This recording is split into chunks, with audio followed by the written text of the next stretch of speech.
to hear from our members, yeah? Like many of our members, and roughly about 50% of our members are physically assaulted on jobs. Yeah, 57 have been racially abused. Let me just find some more data, like depression side, yeah? Wow. This is a big deal. It is. And like I said, when we're talking about drivers, we're not looking at their mental health, the issues they have. Let me just... Absolutely. I've got to ask you, while you look for the data to let us know, would you ever consider going back to it in the future, just asking, if they finally changed their stance and they decided to finally give drivers the proper worker rights, such as the minimum wage, sick pay and holiday pay in the future? Would you ever consider it, or would you tell people, okay, they've sorted all the the kinks out, you can go back to them now? You know what it is? For me personally, I wouldn't go back into it, and that's because of what I had and the stuff I went through. It brings like my nightmare back. So, but if I didn't have this problem, I would actually go back. I would enjoy it. And this is because when I started mini cabbing back in 10 years ago, when I started, I was made redundant from my IT job, and I just started doing this on the side, part-time, and I quite enjoyed it, because if you were able to sacrifice like your Friday night, Saturday night, not go out drinking or chilling out with your mates, and I had the whole week to chill with my family, and I still had a good income coming in. That's right, yeah. Which I was happy to do. But if I'm not going to be making money and I'm sleeping in my cars, working long hours, and still not making the money, then it's not. But if we had this worker status, we're still making money, but for me, it's just not there no longer. I'd rather carry on fighting and get this for our drivers, and for the work, so we got something in place. Absolutely. Please, have you found that data? No, I wasn't. Right. I'm just looking. That's all right. No, I mean, while you look, please, I told you I have loads of questions for you today. Fire away. Yeah, I mean, do you think that eventually the UK government will finally change employment laws to make sure that companies cannot use the term self-employed to take advantage of people who are, as we're saying, should actually be classed as workers? I mean, this is it. You're either self-employed or you're not self-employed. Now, the whole idea of this company classifying you self-employed is to pay you below the minimum wage, and the judge, in our case, they proved that they do not like that. They won't allow it, and they look beyond that contract. It's not about, because if you look at Uber's contract, it's quite good the way they lay it out, but that the judge are willing to look at facts beyond that contract, not what it says on that contract. Yeah. Absolutely. And this is the thing. So do you agree that people can still be classed as contractors, not self-employed, but still be entitled to things such as the minimum wage, sick pay, holiday pay? This is what we call a worker status. That's what it is. Being a worker means you're self-employed, but you have certain basic rights. So if you choose to be self-employed, then you're in control of what's happening, your earnings and the customers. And so, I mean, you can't. So you can't. It has to be. You have to be a worker, and you've got to be earning. You need that basic protection. Yeah, because you're working through a company. Because as we said earlier, self-employed people, they set their own rates. They don't have somebody telling them how much they are going to be paid. They tell the customer, okay, you want me to do this for you, I charge X, Y, Z. So, and that's it, isn't it? That's what self-employed is. And a worker means they work through someone else, whatever it is, type of company, and the company gives them their wages, basically, for the work that they've done. So because I think some people are confused, and they think that it may mean they'd have to work certain shift. Maybe that's why they're afraid of the change, do you think? Yeah, that's what it is, yeah. I mean, for example, even if a person was not on a company's payroll as an employee, if the company contacted them and said, can they work for a certain amount of hours in a week, for, 35 hours minimum, then they would still qualify for the minimum wage per hour, because they would be paid by the hour, and then they just work the hours to make up the time, totaling those hours, when they want to, sort of thing. Do you think that could work? Sorry about that. I was busy looking at my email. Could you just repeat? Repeat that, please? That's right.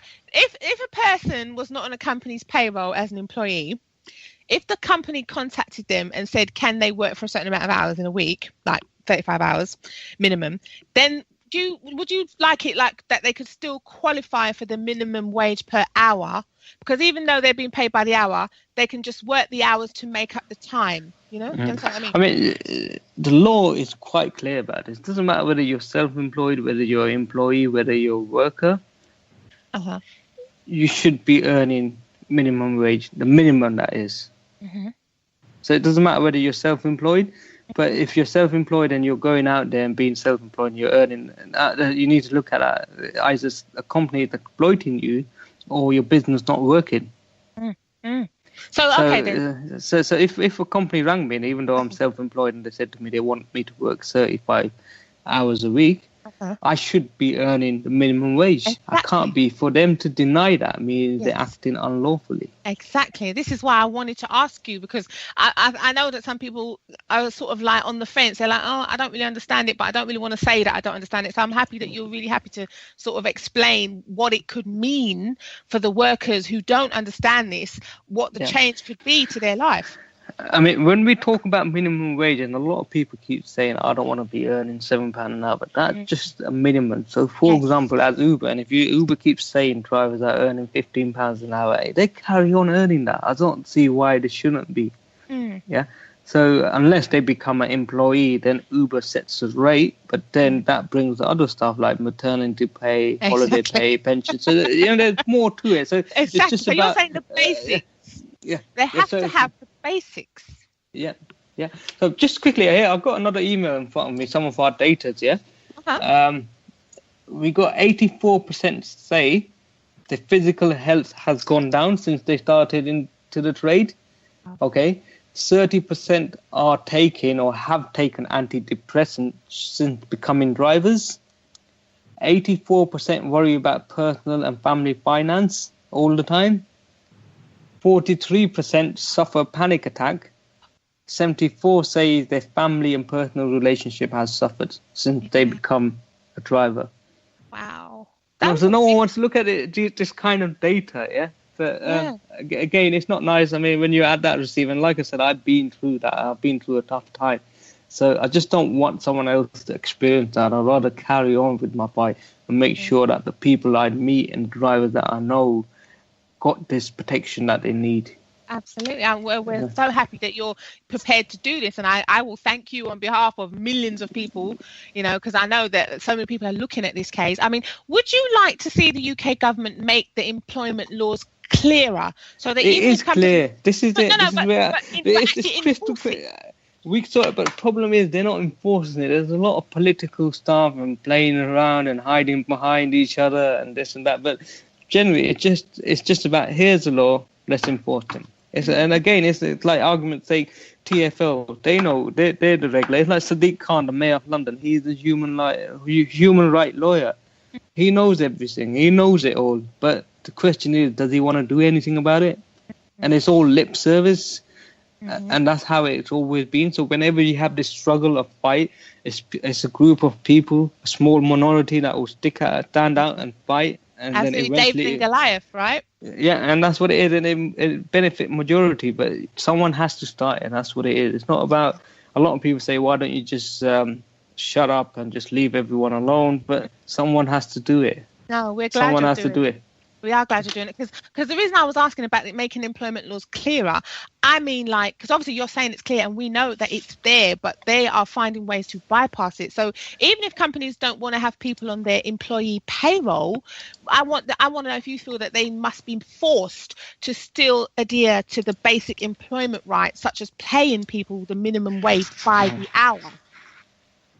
Do you want them to be forced to do it? Yeah, so it needs to be forced. The government needs to do more in terms of making sure these things happen, because it's just not right when people like me or other workers are actually having to go into court to fight and get these laws enforced. So what is the government doing? That's their job. It's their role.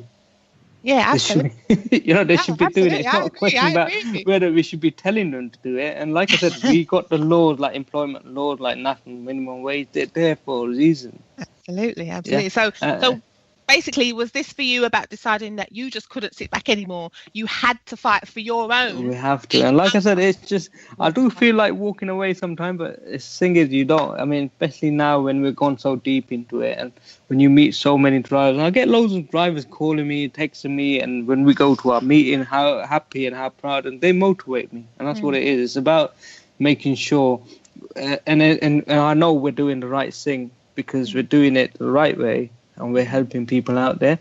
And we done a load of protests. Like we done a drive-in protest in London where we went at walking speed, driving our cars at walking speed. We done a silent protest inside the City Hall.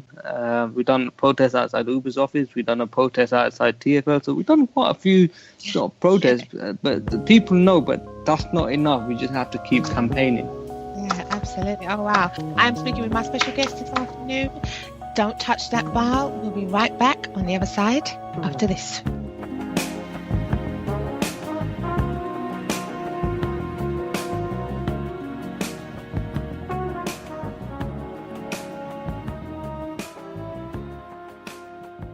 Hi, this is Avani. You're tuned in to the Ask Avani Show podcast on the Get Global Network.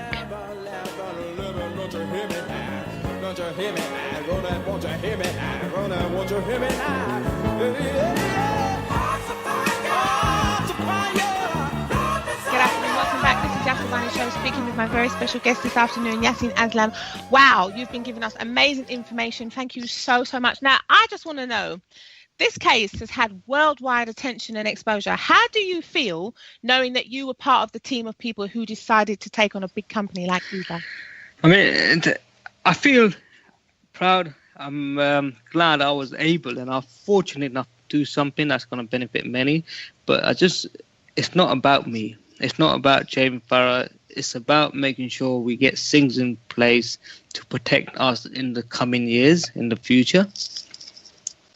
It must have been a roller coaster when you decided. It is, and like I said, it's a struggle. It's never been. But if you look at history, it's always a struggle. It's the people, but nothing comes. If it was so easy, everyone would have their rights. We wouldn't have no problem in this world. But someone has to do it. And like I said, I'm fortunate. I'm glad. I'm blessed in terms of being able to fight for these guys and speak up for these guys. Absolutely. Have you had any regrets along the way? No, like I said to you earlier on, I think it was worth it. The sacrifice, and when you look at the end result, it's worth every bit. And if I had to do it again, I'll happily do it again. Absolutely. So if it's possible to get the employment laws changed because of what you did by taking Uber to court, where do you see yourself in the future? Sorry, could you repeat that? If it's possible to get the employment laws here changed in the UK because of what you did taking Uber to court, where do you see yourself in the future? In the future? Like working for Uber or away from Uber? Yeah, just where do you see yourself in the future? I mean, like I explained earlier on, I actually moved on. I'm no longer working for Uber, but what I could see, what this does is if we do get this ruling and the laws being applied, it doesn't matter whether the driver work for Uber or any other company that comes in place. Like let's say we get Lyft or some other company that comes into London tomorrow, or even one of the existing companies like Addison Lee, drivers then have that protection they need. So it's not about whether you're working for Uber, it's about whichever company you work for, you've got protection in place, making sure you're not being exploited. That's what it comes down to. Yeah, and the gig economy and modern technology has changed the way people work and communicate. So, do you think other companies and industries who have that business model of making people class themselves as self-employed should really take note of what you've been doing? That's correct. I mean, that's the message all the way along, and that's the message the judge was trying to send out, has sent out, because it's not about trying to cut corners. It's about making sure you're not exploiting your workforce. And like I said, the laws are there already. You can't have an army of lawyers drafting out these dodgy contracts because you will get caught out. You will get found out. So you can't be exploiting. So you're either in business, and if you're in business, you've got to be able to pay your workers. If you can't, then you don't do business. Absolutely. And we're not here to advise people how to run their business, but the laws are there as a guideline. We need to respect the law and obey the law. Absolutely. Do you think that you would take your knowledge and expertise after going through all this into other industries that are in the gig economy to help others get better pay and work? Now, this is it. I'm glad you asked that.